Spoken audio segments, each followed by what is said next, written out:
ना good morning students. आज branding का दूसरा भाग है, हम पढ़ेंगे। ब्रांडिंग तो अपने पढ़ चुके, ब्रांडिंग के बारे में भी जान चुके ना। ये तो तैयार हुआ कि कोई भी प्रोडक्ट बाज़ार में लाने के लिए ब्रांडिंग इज़ द फोरमोस्ट और तो पहला कदम है, क्योंकि आपका प्रोडक्ट जो है उसको थोड़ा आइडेंटिफाइबल और डिफरेंशिएट करना है दूसरे प्रोडक्ट से। Okay, now types of branding और टाइप्स ऑफ ब्रांडिंग स्ट्रेटजीज। बहुत सारा टाइप्स, 8-10 टाइप का है। पहला जो है इंडिविजुअल ब्रांडिंग। इंडिविजुअल ब्रांडिंग का मतलब एक कंपनी का बहुत सारा प्रोडक्ट्स हो सकता है और सेम टाइप ऑफ प्रोडक्ट्स हो सकता है, तो उस कंपनी का जो product same type of products है उसके लिए अलग अलग नाम से पहचाना जाता है, अलग अलग नाम दिया जाता है। These are termed as individual branding. जैसे हिंदुस्तान यूनिलीवर लिमिटेड, ये एग्जांपल में है, सोप्स बनाता है, बॉडी सोप। तो देखो कितने वैरायटी बॉडी सोप्स है और variety brands like Dove, Pears, Liril, Lux, Lifebuoy and Breeze. Next is family brand name और फैमिली ब्रांडिंग।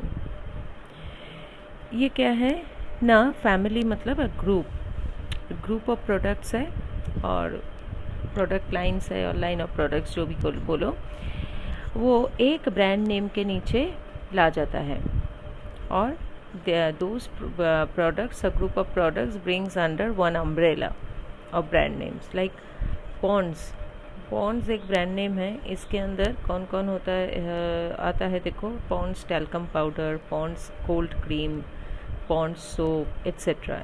ये भी हिंदुस्तान यूनिलीवर लिमिटेड का प्रोडक्ट है। Next number 3, corporate branding. Corporate मतलब कंपनी। कॉरपोरेट ब्रांडिंग में देखो ना, कंपनीज के नाम जो है उसके साथ प्रोडक्ट का नाम जुड़ा जाता है, इसीलिए इसको कॉरपोरेट ब्रांडिंग कहते हैं कि कंपनी का नाम होता है उस प्रोडक्ट के साथ। जैसे Tata Motors, Tata name of the company, और we can say the surname of the owner of the company. Tata Motors, Tata steel, Tata TMT bar. जैसे गोदरेज ले लो, Godrej refrigerator, Godrej air conditioning machine. Philips ले लो, Philips lights, Philips audio speaker, ऐसे कुछ। Next is PepsiCo. PepsiCo is a company name of the company. PepsiCo के अंदर बहुत सारा प्रोडक्ट्स है, लेस चिप्स है, ट्रॉपिकाना जूस है, पेप्सी है, सॉफ्ट ड्रिंक, ये। Next is combined brand. Combined brand मतलब it is a combination of the name of the manufacturer with the brand name of its product. Product का भी नाम है और मैन्युफैक्चरर का भी नाम है, ये कंबाइन करके।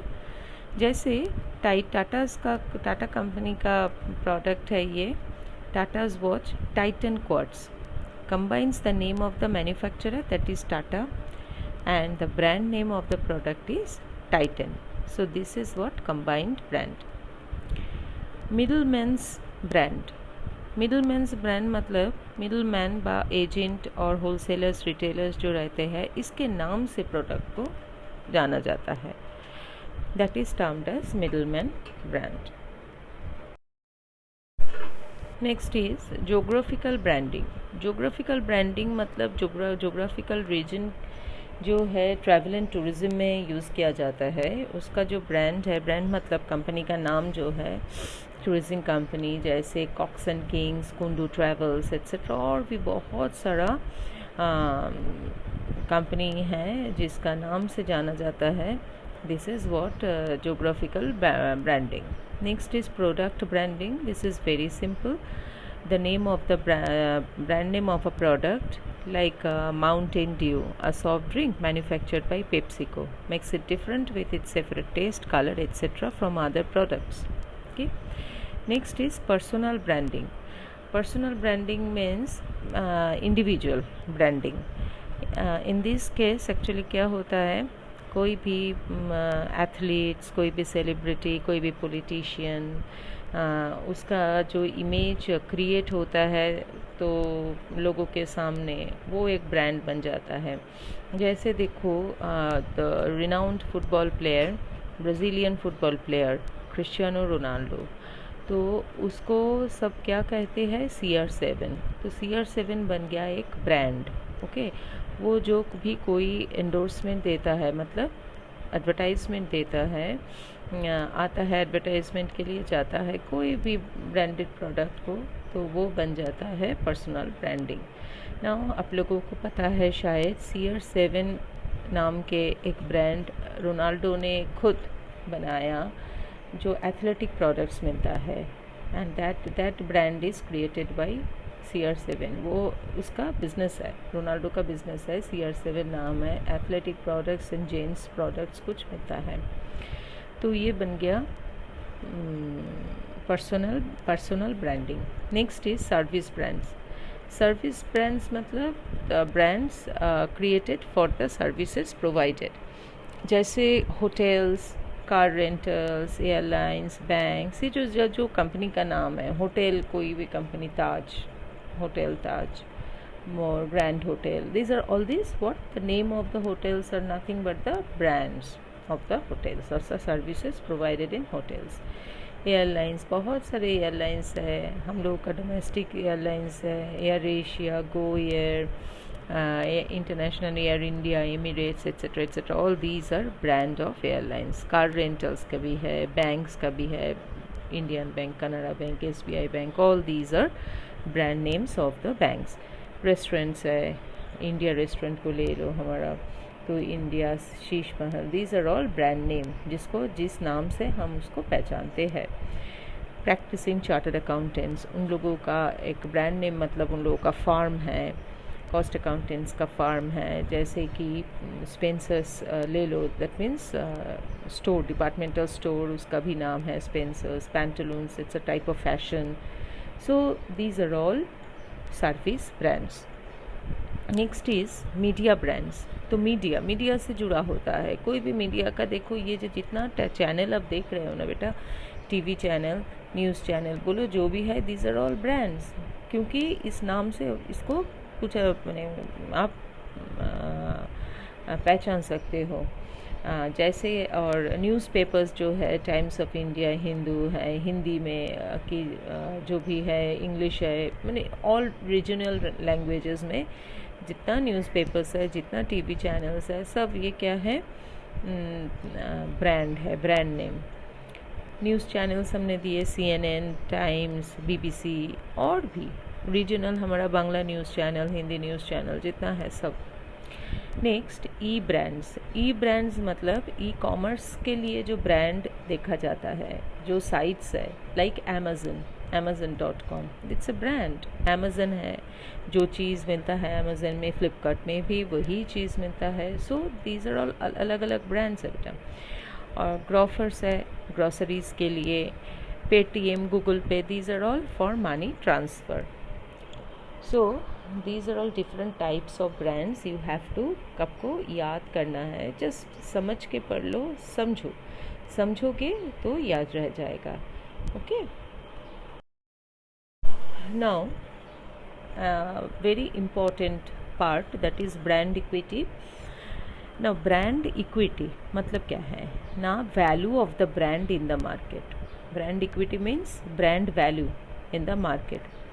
और वैल्यू मतलब क्या है, इंट्रिंसिक वैल्यू। आपने तो पढ़े हो ना बेटा, इंट्रिंसिक मतलब इनर वैल्यू, ऐसा वैल्यू नहीं कि उसको ब्रांड को आप देख सकते हो, इट्स अ नेम है, ऐसे तो देखा नहीं जाता, टच नहीं किया जाता, कुछ नहीं। तो इसका वैल्यू क्या होता है, तो वैल्यू के बारे में पढ़ेंगे। तो वैल्यू ऑफ द और brand value in of a product in the market is termed as brand equity. The value is measured in terms of consumers responses towards products, brand name, price, market share, innovativeness, growth rate and profitability। तो ये जो value है, brand value, इसको कैसे major किया जाता है? Major किया जाता है, depends on the consumers only, consumers response.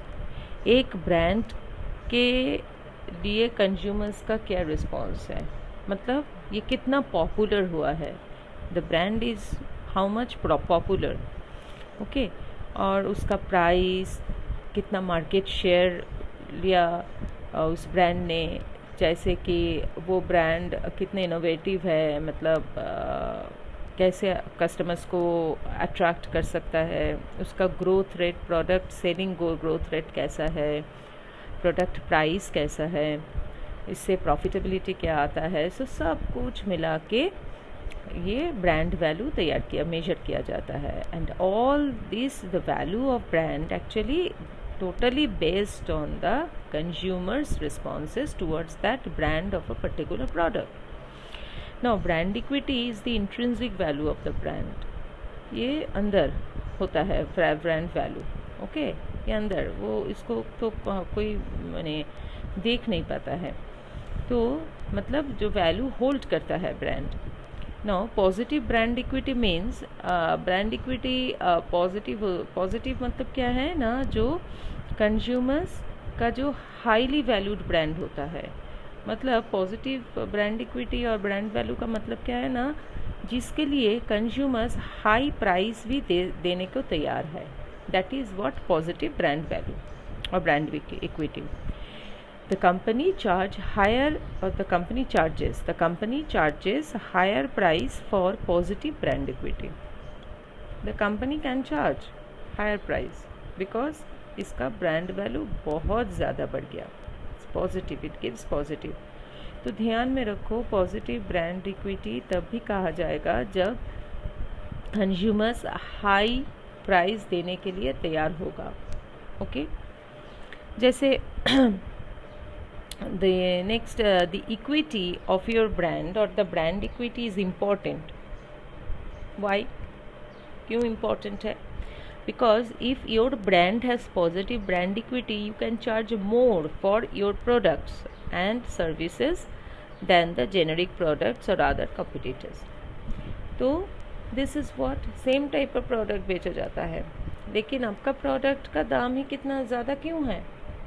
जो भी ज़्यादा है, ब्रांड इतना बढ़ गया. For example Nike shoes, why Reebok shoes, why these products have positive brand equity. अब चार्ज करो, लोग कस्टमर्स नहीं घटेगा, ऐसे नहीं. जो नाइकी पहनता है तो नाइकी पहनेगा, जो रिबॉक पहनता है तो रिबॉक ही पहनेगा, क्योंकि that class of consumers will by that product only. उन लोगों का एक फेथ हो गया, ट्रस्ट हो गया ब्रांड के ऊपर. तो लेकिन स्पोर्ट्स शूज़ तो बहुत सारा ब्रांड्स बेचता है, लाइक एप्पल का iPhone, the best in the world. How? So this is positive brand equity और ब्रांड वैल्यू, जिसके लिए ज़्यादा दाम भी चार्ज करो तो कस्टमर्स खरीदेंगे ही. Now this is brand equity which makes a brand superior और inferior to that of others. So brand equity जो है वो अदर प्रोडक्ट्स से मैंने कंपेयर करो तो इसको ब्रांड को सुपीरियर भी बनाता है, इन्फीरियर भी बनाता है. तो नेगेटिव ब्रांड इक्विटी आता है जिसका मतलब वैल्यू नेगेटिव है, okay. Now for example Apple is the best example of brand equity. Other brands are Nike, Sony, Samsung, Deepak etcetera. Now there are certain advantages and disadvantages of brand equity. Advantages, what are these advantages? Now this brand equity gets a competitive edge in your business. This is perhaps the biggest advantage of having strong brand equity. कोई strong brand equity होगा तो आपका business जो है, business का last word होगा, मतलब आपका business ऐसे ही चलता जाएगा. There will be no much effort. Competition में टिके रहने के लिए this is the ultimate thing, that is the strong brand equity. Second advantage क्या है ना, कस्टमर लॉयल्टी. हमने पहले जो बताया था, जो ये ब्रांड का प्रोडक्ट यूज़ करेंगे, जिसका बहुत स्ट्रॉन्ग और पॉजिटिव ब्रांड इक्विटी है, जिस प्रोडक्ट का जो यूज़ करेंगे वो कस्टमर्स वही यूज़ करेंगे, because it's a loyalty or the trust of the customers in that particular brand. Number 3, brand equity gets better margins in your business, obviously. Number 4, you can grow your business effortlessly. ज़्यादा effort नहीं देना पड़ता है. जब कोई strong brand बन जाता है बेटा इन द मार्केट, इसका वैल्यू जो बढ़ जाता है, तो इसका बिजनेस ऐसे ही बढ़ता जाएगा. Good brand equity gives your business good negotiating power. Obviously अच्छा ब्रांड इक्विटी, देखो ना, कोई भी बिजनेसमैन के हाथ में कोई स्ट्रॉन्ग पॉइंट होगा, स्ट्रॉन्ग प्रोडक्ट ब्रांड होगा, तो नेचुरली वो जो चाहेगा वही होगा. Next, there are certain disadvantages. वो क्या है ना, ये ब्रांड इक्विटी और brand identity building process is very complex. Brand identity को बनाना, बिल्डअप करना, it's very complex. And this brand equity designing is very expensive and time consuming. समय लगता है. तो शुरू में आप जितना पैसा ठीक से इन्वेस्ट करो, टाइम इन्वेस्ट करो, तो उसका फल तो मीठा होगा ना. जैसे आप ध्यान से पढ़ो, हार्ड वर्क करो शुरू में एकदम सेमेस्टर के शुरू से, तो अल्टीमेटली जब एग्ज़ाम आएगा तब प्रेशर कम होगा आपके ऊपर, तो रिज़ल्ट ऑटोमेटिकली अच्छा होगा.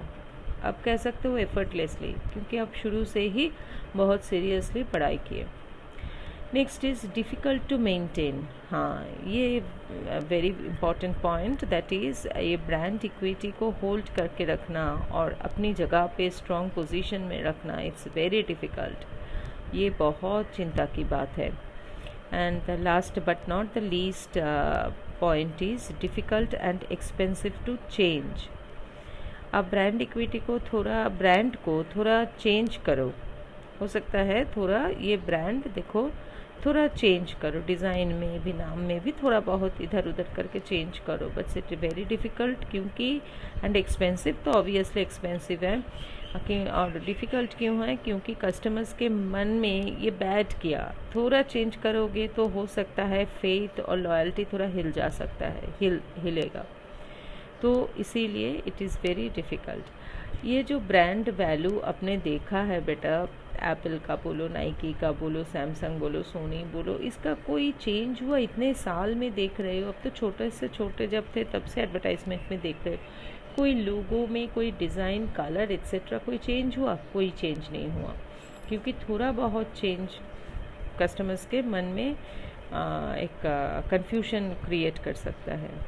ओके, तो आज इतना तक होगा. आप लोग पढ़ाई कर रहे हो ना, ध्यान से पढ़ो. ऐसे नहीं, हम यूट्यूब चैनल में देख रहे हैं कि पहला जो क्लास ली थी मैंने, बहुत 115 लाइक दैट शेयर हुआ था, मतलब व्यू हुआ था. इसके बाद तो व्यूज़ दिन ब दिन कम होता जा रहा है बेटा.